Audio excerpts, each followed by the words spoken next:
ரஷ்ய அதிபர் புட்டினை கடுமையாக விமர்சித்து வரும் அமெரிக்க அதிபர் டிரம்ப் மறுபுறம் உக்ரைனுக்கு முழு வீச்சில் உதவி வருகிறார். இது உலக அளவில் புதிய போர் சூழலை உருவாக்குமா என்ற கவலையை ஏற்படுத்தி உள்ளது.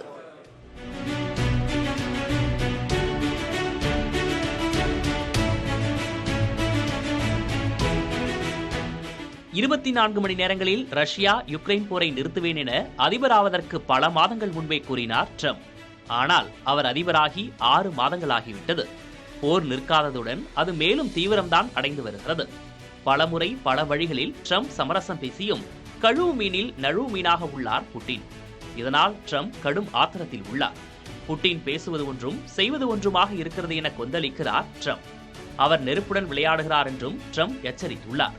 இதற்கு முன் இருந்த புஷ், கிளின்டன், ஒபாமா ஆகிய அதிபர்களை ஏமாற்றியது மாதிரி என்னை ஏமாற்ற முடியாது என்றும் கடுமையான பதிலடி இருக்கும் என்றும் கூறியுள்ளார் ட்ரம்ப்.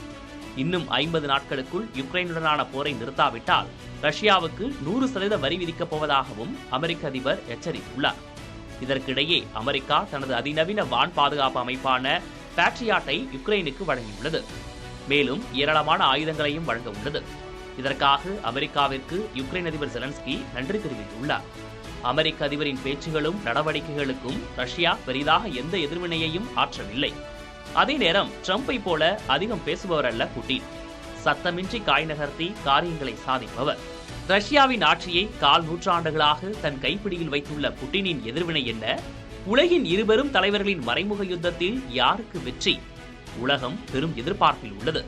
புதிய தலைமுறைக்காக சேஷகிரி.